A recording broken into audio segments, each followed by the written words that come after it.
Welcome to the Michigan Golfer Show with your host, Bill Shelton. Join us each week as we explore the people, the places, and the events that shape our great game.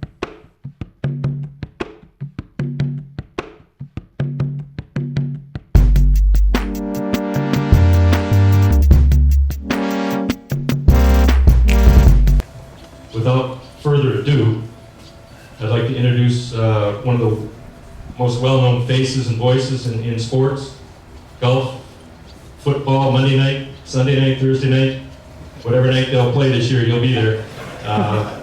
Please welcome, in honorary member of Oakland Hills Country Club, Mr. Mike Tirico.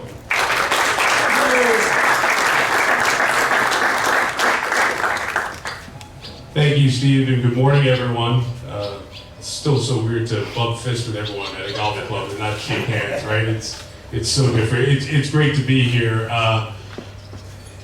I feel a little odd in these situations because for many of the reporters or journalists here, I'm still one of you, and at the same time here, in many ways representing not just Oakland Hills, but our community as well, Metro Detroit community as a whole. This is, I think, the start, if you will, the first day for everyone to see the ground floor of something that we're going to be talking about for decades to come in Metro Detroit. And Oakland Hills has been part of the story of sports in this area for so long, but I really think it's going to return to the forefront of that conversation nationally for a couple of reasons. Let me go backwards here a step just to almost legitimize the things that I'll say in a moment or so.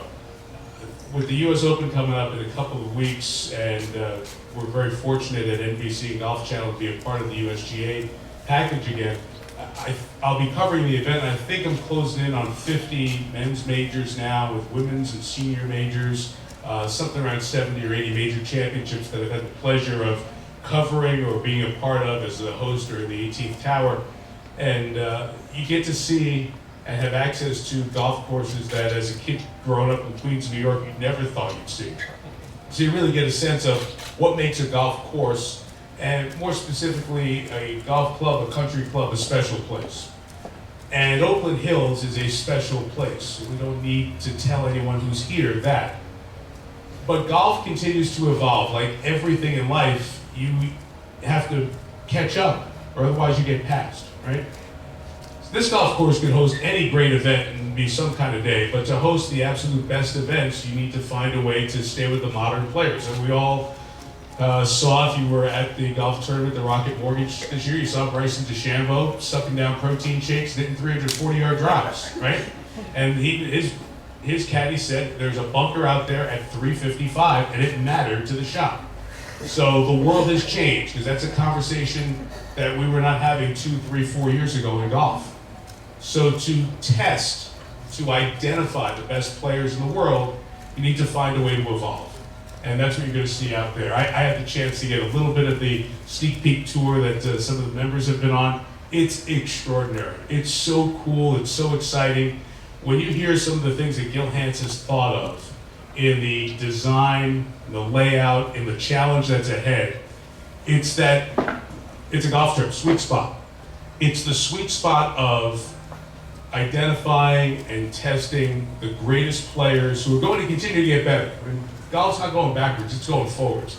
Look at the athletes who play the game. You know, you take Dustin Johnson on your basketball team, you take a lot of these guys in other sports, and they come to golf because Tiger made golf cool when they were kids. So now they want to be a part of the golf scene. So they're going to keep pushing the limits of the game. This place will help identify those champions even down the road, wherever that evolution might end up. That's one big point of all of this for me. The second is the willingness to do it.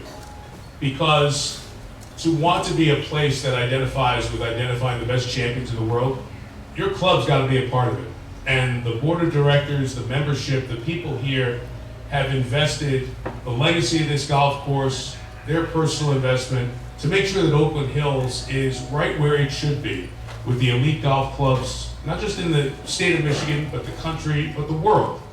And it will be with what Gil Hanse is doing out there. And you're going to see some of that here today. And I'm really excited for everybody to get a chance to look at that. You know, Steve mentioned one thing, the precision air system that's going in. That's just one small example.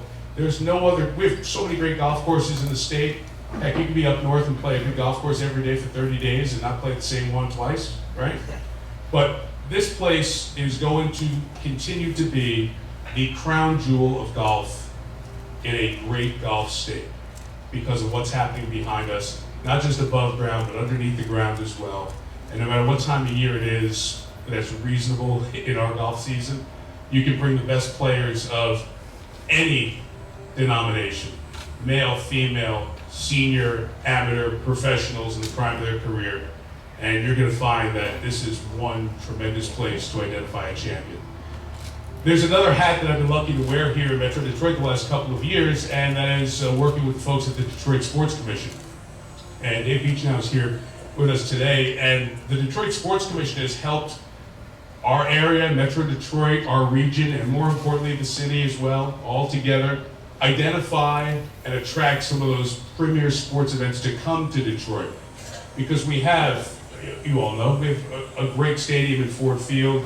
We have a tremendous arena in Little Caesars Arena, America Park, the uniqueness of 4 professional venues within 4 blocks. But we also have one of the great golf courses in the world. And the fact that we can add that to that conversation as major events, significant events, the biggest events in the sporting world, look for places to call home. We all know as Midwesterners, whether by birth or by residence, that we make people feel welcome when they come to our neck of the woods. And I think we're going to find, once again, that when folks are starting to look for places to hold the biggest sporting events in the world, especially golf, they'll be looking here and they'll be coming here. As we get set to bring up Gil Hanse, I just want to give you a brief word about Gil. Think about some of the great golf courses and how time has not allowed them to be the places to identify great champions because of distance and change. And then look at the work that Gil Hanse has done at places like Pinehurst Number 4 and LACC and the Country Club, which will be just outside of Boston, which will be hosting a US Open here down the line. And then in a couple of weeks, Wingfoot. Whether it's bunkers or routing or everything that goes with it, Gil Hanse's name on it has elevated the status of golf courses that were the best in the world and has brought them back to that championship level in the modern game. That's why the grand slam of all grand slams in this project is the decision made by the leadership of Oakland Hills to work with Gil Hanse to do this. Because Gil has the right eye, the right touch, and I'm going to be really candid, and I shouldn't say this in front of Gil, he's got the right ego because it's not about him. He knows this is a Donald Ross design. There's a nature to that is unique. And how do you do that and retain that so the members still have a golf course they recognize and love, and it's a Ross course, yet it fits this day and age?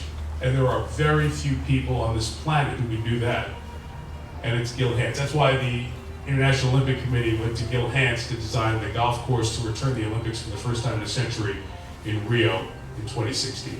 Hope you have a great day on the North Course. I'll be hanging with you all for a bit. I'll be around if you have any questions. But it's so cool to be here because I feel like we're all on the ground floor on the first sneak peek at something that not only our friends and neighbors here in Metro Detroit, but golf fans around the world are going to see for the next 25, 30, 35 years.